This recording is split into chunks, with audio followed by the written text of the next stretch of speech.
Hello everyone, চলে এলাম আর একটা নিউ ভিডিও নিয়ে। আজকে আমি কৃষ্ণের জন্য বাঁশি তৈরি করব, তো আবার ব্লু কালারের একটা ক্লে দিয়ে নিয়ে নিয়েছি একটা ছোট্ট কাঠি। আর ভালোভাবে পাউডারটা কিন্তু আমি বোর্ডের মধ্যে আটকে দিয়েছি।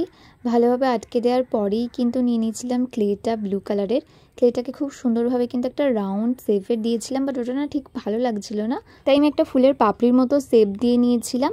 আর তারপরে কাঠিটা কিন্তু জাস্ট হালকা করে ওর উপরে বসিয়ে দিতে আটকে গিয়েছিল, কারণ এটা সুপার ক্লে, খুব সহজে আটকে যায়, আঠার অতটা প্রয়োজন হয় না। তারপর আরেকটু ক্লে নিয়ে নিয়েছিলাম। ক্লে নিয়ে কিন্তু খুব সুন্দরভাবে হাতে করে পাকিয়ে পাকিয়ে ওই কাঠিটার উপরে জাস্ট বসিয়ে আলতো করে কিন্তু চেপে চেপে পুরোটা ঢুকিয়ে দিয়েছিলাম, যাতে একটুও কাঠিটা না বোঝা যায়। ঠিক এইভাবে কিন্তু আলতোভাবে বসিয়ে আমি হাতের সাহায্যেই চেপে দিয়েছিলাম, তাহলেই কিন্তু একদম কমপ্লিট হয়ে গেছিলো। তারপর এটা আমি আরও অনেকক্ষণ রেখে দিয়েছিলাম ভালোভাবে শুকানোর জন্য।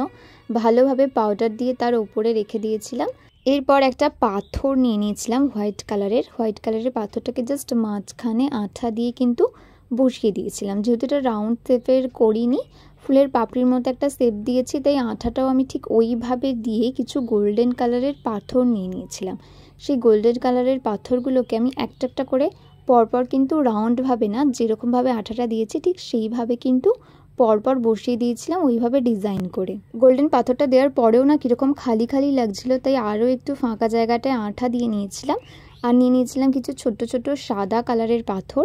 সেই ছোট্ট ছোট্ট সাদা পাথরগুলোকে কিন্তু আমি কাঠির সাহায্যে ঠিক আঠার ওপরে যেরকমভাবে আমি আঠাটা দিয়েছি ঠিক সেইভাবে কিন্তু চারিদিকটাতে কভার করে বসিয়ে দিয়েছিলাম। দেখো এবার কিন্তু অনেকটা ভরাট লাগছে আর ভীষণ ভালো দেখতেও লাগছে ব্যাপারটা। প্রথমে সাদা কালারের পাথর, তার উপরে গোল্ডেন, তারপরে আবারও হোয়াইটটা দিতে কিন্তু আরও বেশি ভালো লাগছিল দেখতে। দেখো একদম কিন্তু কমপ্লিট হয়ে গেছে। মাঝখানে যে কটা ডিজাইন করবো ভেবেছিলাম সবটাই কিন্তু একদম কমপ্লিট। এরপরে কিছু ছোট ছোট সাদা পাথর নিয়ে নিয়েছিলাম, নিয়ে ওই বাঁশির কাঠিটাতে জাস্ট 1 আঙুল ছাড়া মতো ওরকম ছেড়ে ছেড়ে কিন্তু আঠাটা দিয়েই ছোট ছোট সাদা পাথরগুলোকে ওর ওপরে একটা একটা করে আমি হাতের সাহায্যেই বসিয়ে নিয়েছিলাম। এরপর ছুঁচে সুতো পরিয়ে কিছু ছোট্ট ছোট্ট ঝুলন মতো করবো ভেবেছিলাম বাঁশির নিচটাতে, তাই ছুঁচে সুতো পরিয়ে কিন্তু ছোট ছোট সাদা পাথরগুলোকেও আমি গলিয়ে নিয়েছিলাম সুতোতে নিয়ে দুটো ছোট্ট ছোট্ট ঝুলন করেছিলাম। দেখো ঠিক এই রকম। এবার এই ছোট ছোট্টগুলোকে নিয়ে জাস্ট বাঁশির নিচটাতে আঠার সাহায্যে কিন্তু আমি দুটোকেই বসিয়ে দিয়েছিলাম, কিন্তু শুধু আঠা দিলে খুলে যাওয়ার সম্ভাবনা ছিল, তাই আমি একটু ছোট্ট করে কাগজ কেটে নিয়েছিলাম সাদা রঙের। সেই কাগজটাকে জাস্ট ওপরে বসিয়ে বেশ অনেকক্ষণ কাঠির ওপরে হালকাভাবে রেখে দিয়েছিলাম ভালোভাবে শুকানোর জন্য।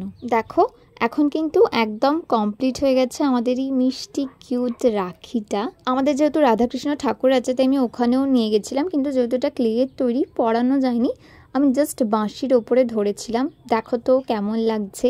আচ্ছা তোমরা কি একটা জিনিস লক্ষ্য করেছো, রাধার ড্রেসের সাথে কৃষ্ণের বাঁশিটা কিন্তু একেবারে ম্যাচ করে গেছে।